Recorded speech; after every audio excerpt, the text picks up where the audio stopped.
Olá, boa noite, sejam muito bem-vindos. Você que estava acompanhando as emoções de 3 vezes Ana, continue com a gente. Eu sou Anne Guerreiro e te mostro as principais notícias do DF em torno que movimentaram esta quinta-feira, 15 de junho. É a partir de agora no SBT Brasília, a segunda edição.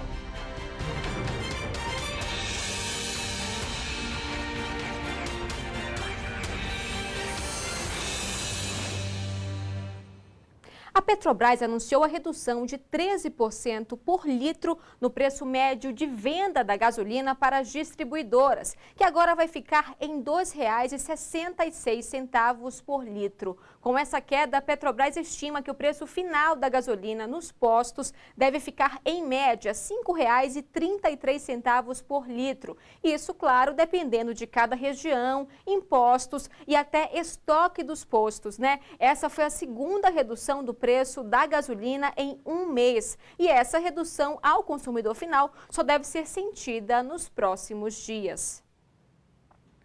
A morte de 4 pessoas que estiveram em uma festa no interior paulista disparou o alerta sobre a febre maculosa, desconhecida por muitos, que é transmitida por carrapatos. Apesar da nossa região não ser uma área endêmica dessa doença, o Centro de Vigilância em Saúde do DF abriu uma busca ativa por pessoas aqui do DF que tenham passado pela região paulista. Então vamos conversar com a repórter Vanessa Vitória. Vanessa, por que a Secretaria de Saúde resolveu fazer essa busca? Tem alguma suspeita? Boa noite. Olá, Soane, boa noite para você, boa noite para todo mundo. Pois é, suspeita, por enquanto não, até porque já passou até o período de incubação. Essa festa aconteceu no fim de maio e a gente já está aí no meio de junho. Mas o que acontece? Como era uma festa muito grande, moradores do DF podem ter ido passear por lá e por isso a Secretaria de Saúde está fazendo essa varredura, está fazendo essa busca e abrindo os canais para que as pessoas que estiveram possam entrar em contato, porque o quanto antes, né, os sintomas são tratados dessa doença, mais fácil de combater aí, apesar que a gente viu mortes prematuras que aconteceram lá em Campinas, Sônia. Então, o que acontece? A gente sabe que aqui a gente tem região de mata, fim de semana aí o pessoal gosta de ir para uma cachoeira, fazer uma trilha, não precisa nem viajar. Nos arredores aqui mesmo tem muita área bonita e o carrapato estrela, que é o transmissor dessa doença, ele é encontrado em capivara. Então, a gente tem muita capivara andando aí pelo lago. Eu vou falar para você, Suane, uma listinha aqui da Secretaria de Saúde, porque a última vez que o DF registrou a doença, a febre maculosa aqui no Distrito Federal, foi há 3 anos. Então foi assim, em 2019 teve um caso, em 2016 foram 2, em 2013 1 e 2012 um caso também. E aí, como essas mortes chamaram muita atenção para a doença, que é transmitida por carrapato infectado, não passa de pessoa para pessoa, mas tem sintomas muito parecidos com de outras doenças, então pode fazer uma confusão, pode ter febre alta. Inclusive hoje, a Viviane Costa, apresentadora do SBT Brasília, primeira edição, fez, né, uma entrevista como infectologista, gravou o podcast Viva Bem, Viva Mais, e a gente vai acompanhar agora o que ela disse a respeito, o que a pessoa deve fazer se encontrar um carrapato aí pelo corpo, como é que a pessoa deve proceder. Vamos ouvir. Nunca é retirar e espremer com a mão o carrapato, caso você encontre algum. Isso é super importante, né? O cuidado na hora de retirar, como que deve ser? Então, o ideal é que você limpe aquela área com álcool 70, que todos nós temos em casa agora, e que a gente retire com uma pinça de sobrancelha. Evite esmagar, porque lembrando que dentro daquela saliva, daquele tubo digestivo do carrapato, a gente tem a bactéria. Colocar uma luva e a pinça, melhor ainda, para que você não corra o risco de se autocontaminar ao retirar o carrapato. Então, se você quiser ouvir essa entrevista completa, é só entrar no podcast da Viviane Costa lá no site do SBT News. É só apontar para esse QR Code que está aí na tela e ir direto para o podcast. Você já leu quantos livros neste ano? Eu estou perguntando isso porque uma pesquisa mostra que no DF a maioria das pessoas não leu nenhum livro nos últimos 3 meses. Daqui a pouquinho você vai acompanhar a reportagem completa sobre esse assunto, mas antes disso vamos ouvir o que disseram algumas pessoas nas ruas sobre o hábito da leitura. Eu não leio com muita frequência, mas de vez em quando eu pego livros para ler outras coisas também que são do meu interesse. Eu gosto de ler coisas que eu acho interessante. Agora, se não for do meu interesse, eu não leio. Aí deixo de lado mesmo. Não, eu gosto de ler, só que atualmente eu não estou tendo tempo para ler. Eu não tenho costume de ler. Por quê? Preguiça. Eu acho que é um pouco de falta de tempo também, que é muito corrida, eu saio da faculdade, já venho pro trabalho, chego em casa, estudo e vou dormir. Continua a expectativa do GDF pela decisão sobre o repasse do Fundo Constitucional. Hoje, um advogado aqui do DF entrou na Justiça para impedir perdas nos cofres públicos do governo do Distrito Federal. O governador Ibanez Rocha falou hoje sobre as negociações. Em um evento hoje pela manhã, o governador agradeceu ao relator do novo marco fiscal no Senado, Omar Aziz, a intenção de retirar do projeto em tramitação o trecho que trata do Fundo Constitucional do Distrito Federal. Hoje já temos o convencimento do relator do projeto no sentido da retirada do artigo que trata do Fundo Constitucional e vamos continuar trabalhando. O deputado Arthur Lira já teve uma conversa com a nossa vice-governadora, que é do mesmo partido dele. Ontem o senador Omar Aziz teve uma conversa com ele também e existe uma garantia da parte dele de que o texto que vier do Senado ele vai trabalhar para que seja aprovado. E agora uma imagem inusitada. Um ônibus escolar invadiu uma casa em Ceilândia. O ônibus teria perdido freio. Dentro dele, por sorte, não havia crianças, apenas um motorista. A princípio, ninguém ficou ferido, mas foi um susto mesmo. Nós entramos em contato com a Secretaria de Educação, mas não tivemos resposta. Bueiro aberto, sem calçada, na rua, moradores que se arriscam pelas avenidas, problema na certa. Olha o resultado disso. Em Vicente Pires, uma mulher de 56 anos foi socorrida pelos bombeiros depois de cair em um bueiro sem proteção. E quem passa por lá reclama. O acidente foi na Rua 3 de Vicente Pires. A mulher, que tem 56 anos, caminhava quando não percebeu o bueiro e acabou caindo. Ela foi socorrida pelo Corpo de Bombeiros, mas fraturou a perna em 3 lugares. Hoje, o bueiro em que a senhora caiu já estava tapado. O que os moradores reclamam é que aqui em Vicente Pires não tem calçada para o pedestre. O espaço hoje é ocupado pelos carros e muitas vezes os locais que deixam esse espacinho aqui para os pedestres não é muito grande. Aqui na frente a gente já vê, a poucos passos depois, a gente já precisa voltar para a rua porque se depara com lixeira, placas, o que deixa inviável, por exemplo, um cadeirante passar por aqui. Às vezes a gente vai desviar do carro, às vezes quase cai no bueiro. Anda com medo. Anda com medo. É fácil fazer flagrantes como esse, em que as pessoas se arriscam no meio da rua para conseguir passar por essas áreas aqui. Aqui não tem calçada e a gente é obrigado a ter que passar no meio da rua aqui, próximo à rotatória, onde tem os carros aqui, pode acabar acontecendo algum acidente. Os moradores já estão recorrendo à justiça para que tenham direito à calçada garantido.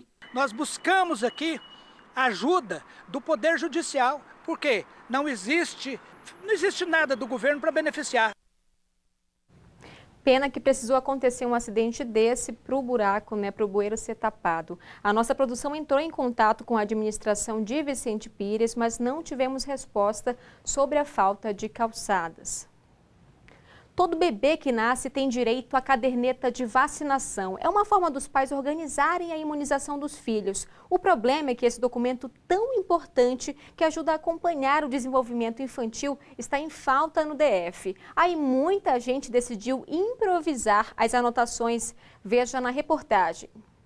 Rafael nasceu no último domingo. Ele chegou com 37 semanas e 4 dias, com direito à bolsa rompida e tudo. Mas sabe o que não chegou junto com ele? A caderneta definitiva de vacinação. Eles me deram uma caderneta provisória, dizendo que essa era a caderneta que ele teria de direito, porém eu iria verificar no posto de saúde se iriam trocar ou não a caderneta dele. Vocês sabem que eu também fui mamãe recentemente. E assim como o Rafael, a caderneta de vacinação da Ana Flor também foi provisória. Isso há 6 meses atrás. De acordo de Saúde, o responsável pela entrega do documento do bebê é o Ministério da Saúde. E a última vez que o envio aconteceu foi em 2020. No site do Ministério da Saúde, a informação é que a versão impressa da terceira edição da Caderneta da Criança chegaria aos estados e ao DF a partir de março de 2022. Uma remessa de aproximadamente 10 milhões de cadernetas para todo o país, o que, pelo visto, não aconteceu. O documento auxilia no acompanhamento do crescimento e desenvolvimento infantil e todo cidadão tem direito a receber um exemplar assim que nasce. Com a falta nos hospitais e nos postos de saúde, o jeito que a Luciana deu foi improvisar. Sem espaço na provisória para anotar todas as vacinas que o Rafael vai tomar, ela vai levar para os postos de vacinação uma personalizada, feita por meio de um arquivo digital que ganhou de uma amiga. Como essa é muito fininha, muito provisória, eu fiquei assim, gente, será que é realmente a completa? Aí eu fui comparar. Essa daqui que ela conseguiu, ela tem todas as instruções que o pai ou a mãe ela pode seguir, pode se orientar por aqui. Tem as informações também da criança de consulta de mês a mês. E na parte de vacinação, são vários campos que ele pode ser preenchido. E tem mais a parte de anotação, coisa que essa aqui não tem. Ou seja, se o médico quiser anotar alguma coisa, ele vai ficar a desejar. O Ministério da Saúde informou que a impressão das cadernetas está em andamento, mas não há previsão de envio. Esclareceu ainda que, enquanto o documento não está disponível, é possível imprimir a cartilha no próprio site do Ministério. No Novo Gama, um cachorro foi atacado no meio da rua por 2 pitbulls que teriam fugido de casa quando o dono abriu o portão. Por sorte, o animal sobreviveu, mas ficou bastante ferido e o caso foi parar na delegacia. Os moradores estão preocupados, porque não é a primeira vez que esse tipo de ataque acontece. O vídeo é chocante e mostra o desespero de uma mulher ao ver um cachorro sendo atacado por 2 pitbulls no bairro América do Sul, em Novo Gama. Tá matando chiclete, matando cachorro, Michele! Meu Deus! Os donos dos animais tentam separar os cachorros. A mulher usa até um rodo, mas não consegue. O ataque foi exatamente aqui na porta da casa onde moram os 2 cachorros. Segundo os vizinhos, os animais tentaram atacar uma senhora que passava por essa rua. Mas quando viram o chiclete, eles mudaram o alvo e morderam o animal. A gente fica com medo, a gente já conversou com ele para ele usar a focinheira, não usou. Quando eu vi a cena do meu cachorro, eu disse, está morto. A Marinalva é a dona do chiclete, estava trabalhando no momento do ataque. E conta que o dono dos pitbulls prendeu os cães, mas deixou o cachorrinho dela ferido no quintal da casa por horas sem socorro. Foi o patrão dela quem levou o chiclete ao veterinário. Os ferimentos tinha na orelha, debaixo do braço dele, tinha nas costelas dele. Aí da outra parte que ele estava deitado na cama, eu não tive coragem de levantar ele para ver. Os moradores estão assustados e com medo de um novo ataque. Que ele fica andando para lá e para cá, fala que é dócil, mas realmente não, que já é a segunda vez que acontece isso. Aqui é um comércio, direto tem gente comprando, criança, idoso, direto, toda hora. E se acontece outro deslize dele? Agora nós, moradores, tem que ficar dentro da nossa casa preso, porque a gente tem medo de um pitbull, porque a gente tem medo de um cachorro de um porte grande. Hoje, a CPI dos atos antidemocráticos da Câmara Legislativa ouviu o comandante-geral da PMDF, Coronel Clepter Rosa. No depoimento, ele afirmou que o número de policiais empregados no dia 8 de janeiro, bem como a determinação de manter o restante da tropa de sobreaviso e não de prontidão, partiu do Departamento de Operações da própria PM, então comandado pelo Coronel Paulo José Ferreira, e que teria sido ele também o responsável por designar alunos do curso de formação para trabalhar nesse dia. Em seu depoimento, o Clepter Rosa disse ainda que ficou sabendo da invasão do Congresso Nacional pelo YouTube. Ler é viajar sem sair do lugar. E, aliás, é um hábito que todo mundo deveria ter. Mas uma pesquisa revelou que no DF a maioria da população não leu sequer um livro nos últimos 3 meses. Tayane Mello. O Arthur é um leitor assíduo. Desde pequeno tem o hábito da leitura. Ele começou a faculdade de jornalismo, mas a paixão pelos livros o fez migrar para o curso de letras. Ler é conhecer outros mundos que eu não estou.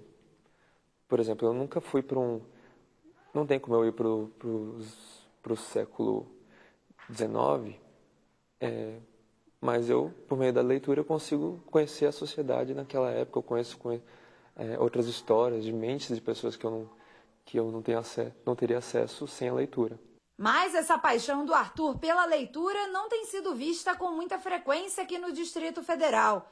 Uma pesquisa do Observa DF, realizada em abril deste ano, mostra que 55% das pessoas não leram ou nem pelo menos ouviram livros nos últimos 3 meses. Para o estudante de letras, o resultado dessa pesquisa pode ter consequências prejudiciais à sociedade. Se você não lê, se você não tem acesso ao conhecimento, você não conhece. Se você não conhece, você não consegue pensar por si mesmo, ter um senso crítico. Você não consegue compreender outras visões além da que você está condicionado. A pesquisa mostra que as formas de acesso à leitura variam de acordo com a renda das pessoas. Quem tem uma renda mais alta costuma utilizar serviços pagos com mais frequência. Já pessoas com renda mais baixa aparecem no levantamento utilizando livros de áudio com mais frequência, por passarem mais tempo em transporte público e esse tipo de leitura ser mais acessível. O uso de bibliotecas também foi um ponto observado na pesquisa de acordo com renda e faixa etária. Pessoas mais ricas utilizam o espaço como local de estudo, socialização e inspiração. Já pessoas mais pobres fazem o uso de bibliotecas para empréstimo de livros, impressão de materiais e atividades infantis. A frequência de uso desse espaço também está ligada à faixa etária. Jovens entre 16 e 24 anos são os que mais vão a bibliotecas. A idade é um elemento que perpassa o consumo de todos os bens culturais. Jovens têm uma propensão muito maior ao engajamento com arte e cultura aqui no Distrito Federal do que pessoas de idade mais avançada. E isso ocorre também nos hábitos de leitura. Você já deve ter ouvido falar em gravidez psicológica, né? Pode até achar que estou falando de mulheres que passam por uma situação como essa. São casos raros, mas acontece. Agora, quando se tratam de cadelas, aí o quadro muda. Essa síndrome afeta mais da metade das cachorrinhas não castradas. E um alerta pode ser também, né, por causa de mudanças de comportamento dos bichinhos. Conhecida como pseudociese, a gravidez psicológica ocorre por causa da disfunção do hormônio da progesterona. E os sintomas são os mesmos de uma gravidez verdadeira. Ela não esteve gestante, ela não pariu, mas mesmo assim ela vai ter todo um comportamento de uma cadela que está gestante ou que está recém-parida ou que está algum nenenzinho próximo a ela. O tratamento depende da gravidade dos sintomas. Alguns cuidados podem ajudar na melhora da saúde física e mental do animal. A primeira coisa é retirar esse possível filho dessa cadelinha. Não devemos ordenhar a cadela ou a gata, uma vez que quando a gente ordenha, a gente estimula mais a liberação do hormônio que gera a estimulação do leite. Não devemos deixar a cadelinha lamber os peitos, então a gente coloca uma roupinha e administramos uma medicação que ajuda a secar o leite. Na casa do João Paulo, a gravidez psicológica veio depois que a gatinha da família teve filhotes. As cadelas adotaram os gatinhos e passaram a cuidar deles como se fossem delas. Uma delas mesmo às vezes leva lá para a casinha delas, deita lá junto com eles, lambe eles e eles acham normal. Ele gravou um vídeo mostrando as duas em ação. Olha como as cadelinhas são cuidadosas. O problema pega muitos donos de pets de surpresa, mas é bem comum. Atinge cerca de 50% das fêmeas não castradas em idades de 2 a 4 anos. Com a Luna, essa cadelinha Shih Tzu, já foram 3 episódios de gravidez psicológica desde o primeiro cio, quando ela ainda era filhote. Larissa, conta pra gente, como é que você percebeu que tinha alguma coisa de diferente, alguma coisa de errado com a Luna? Então, os primeiros sintomas que eu percebi foi a mama dela que estava muito inchada. Então, eu falei, nossa, vai acabar vindo. E os outros sintomas foi que ela estava muito agitada, chorava o tempo todo de noite, querendo sair. Se você não é um criador de cão ou de gato, castre mais jovem. E você vai prevenir o câncer de mama e a infecção uterina e, naturalmente, também a gestação psicológica. Um professor do Centro de Ensino Fundamental 5 de Sobradinho teria agredido uma aluna na escola. A Secretaria de Educação informou que o batalhão da foi acionado e um boletim de ocorrência registrado. A Corregedoria da Secretaria de Educação apura o caso. Quer ajudar a gente a trazer aqui as notícias que movimentaram o seu dia? Então anota o WhatsApp da nossa redação, é o 996232421. É só salvar o contato aí no seu celular e mandar a sugestão pra gente. Eu fico por aqui, um super beijo pra você e até amanhã.